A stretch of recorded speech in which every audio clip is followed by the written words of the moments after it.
On 60 Minutes, a Facebook whistleblower exposed the company for, wait for it, trying to maximize profits. She said absolutely nothing about how Facebook suppresses conservative content, including people like Donald Trump, nor did she say one word about the over $400 million that CEO Mark Zuckerberg spent in order to influence the 2020 election to elect Joe Biden. Facebook has demonstrated they cannot act independently. Facebook over and over again has shown it chooses profit over safety. It is subsidizing, it is paying for its profits with our safety.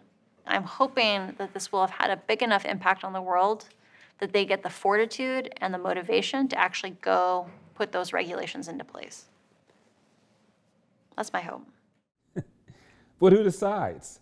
The same people that called January 6th an insurrection? The same people that banned Donald Trump for spreading the so-called big lie?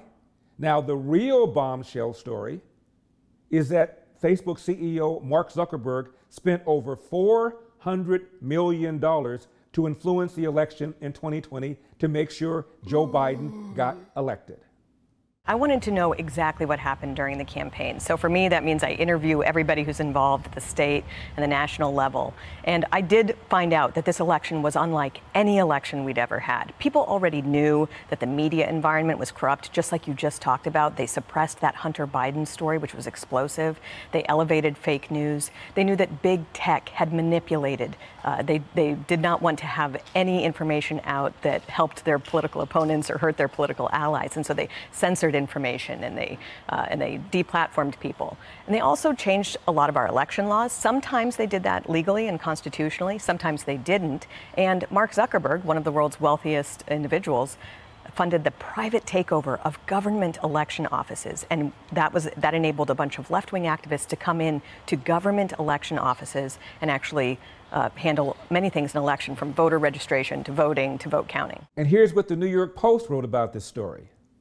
Facebook CEO Mark Zuckerberg spent hundreds of millions of dollars to turn out likely Democratic voters. But this wasn't traditional political spending. He funded a targeted private takeover of government election operations by nominally nonpartisan but demonstrably ideological nonprofit organizations. It gets worse.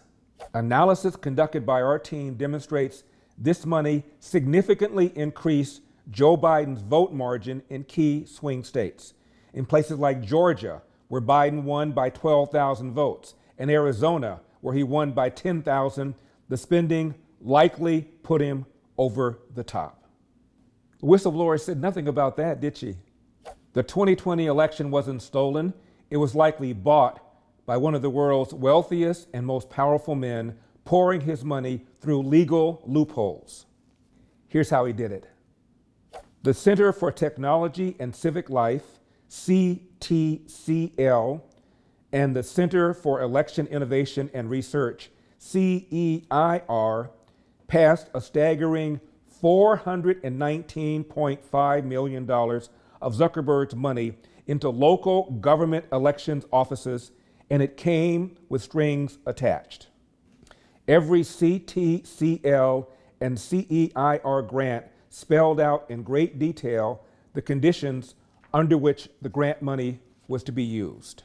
It had to do with financing the infiltration of election offices at the city and county level by left-wing activists and using those offices as a platform to implement preferred administrative practices, voting methods, and data sharing agreements, as well as to launch intensive outreach campaigns in areas heavy with Democratic voters.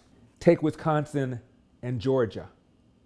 For instance, CTCL/CEIR funded self-described vote navigators in Wisconsin to assist voters, potentially at their front doors, to answer questions, assist in ballot curing, and witness absentee ballot signatures. And a temporary staffing agency affiliated with Stacey Abrams called Happy Faces, counting the votes amid the election night chaos in Fulton County, Georgia. This was unprecedented. CTCL demanded the promotion of universal mail-in voting through suspending election laws, extending deadlines that favored mail-in over in-person voting, greatly expanding opportunities for ballot curing, expensive bulk mailings, and other lavish community outreach programs that were directed by private activists. They claimed that it was bipartisan, but they'd give a little bit of money to a Republican-leaning county and then like $10 million to Democrat counties. And it really did make a difference. It's taken a while to figure it out, but researchers have shown that this elevated Joe Biden's vote totals in key swing states. It was a very savvy plan, but now it's being made illegal because a lot of people understand we can't have tech oligarchs funding our government election offices. It'd be like the New England Patriots hiring and staffing the referees for games that they play against other people. Now, this was on top of Facebook and big tech's manipulation of information and suppressing conservative content. Well, in 2016, President Trump had a lot of success in using social media to bypass corrupt partisan media that would not let his message out. And so he used social media to talk directly to the people. These tech oligarchs knew that had happened, and they actually overtly promised that they wouldn't let it happen again. So they knew that they had to suppress information, constrain the free flow of information to help their political allies and hurt their political enemies. And so they censored, they deplatformed, and most dramatically, they took one of the most legitimate stories of the 2020 campaign, which was the Biden family business and what exactly people get when they give Biden family members so much money. And they just didn't cover it. But then when some people were covering it, like the New York Post, they actually took those people off. They deplatformed them from social media companies, and they wouldn't let people share that information. And so they just did a war on information because they knew that if people had information, they might vote for their political opponent. CTCL drove the proliferation of unmonitored private drop boxes, which created major chain of custody issues and opportunities for novel forms of mail-in ballot electioneering, allowed for the submission of numerous questionable post-election day ballots, and created opportunities for illegal ballot harvesting. And what effect did it have? The amount of additional money these groups poured into elections offices in Democrat voting areas was truly staggering. To put it in perspective, federal and state matching funds for COVID-19 related election expenses in 2020 totaled $479.5 million. The CTCL and CEIR money totaled $419.5 million. These two private nonprofits were responsible for an 85% increase in total additional election funding, and that largesse was concentrated in a relatively small number of heavily Democratic municipalities.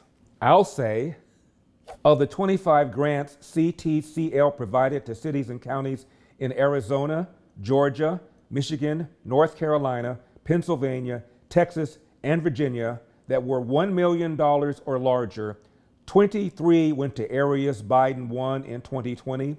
One of the two counties won by Donald Trump, Brown County, Wisconsin, received about $1.1 million, less than 1.2% of the $87.5 million that CTCL provided to these top 25 recipients.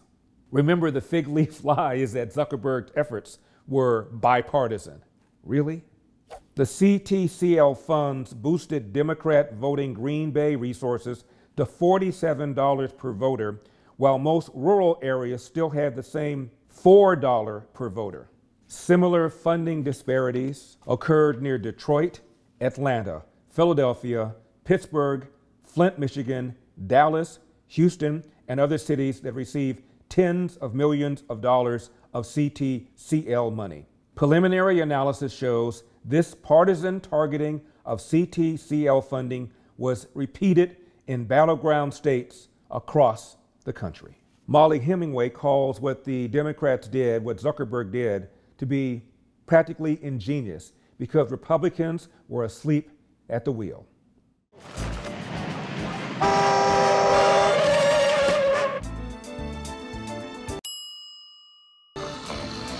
Funding and managing elections has always been a government function, not a private one, and for good reason. Private organizations are not subject to the rules for public employees and institutions. The practical effect of these massive, privately manipulated election office funding disparities was to create a shadow election system with a built-in structural bias that systematically favored Democratic voters over Republican voters. This massive influx of funds essentially created a high-powered, concierge-like get-out-the-vote effort for Biden that took place inside the election system rather than attempting to influence it from the outside. Bottom line, it got Biden elected.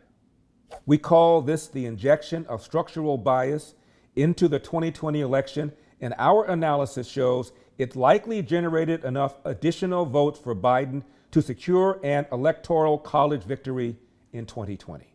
So the so-called whistleblower said not one word about the suppression of conservative content, not one word about the banning of Donald Trump, and certainly not one word about the $419.5 million that her CEO, Mark Zuckerberg, spent in order to get Joe Biden elected. Now you know. I'm Larry Elder, and we've got a country to save. I'll see you next time.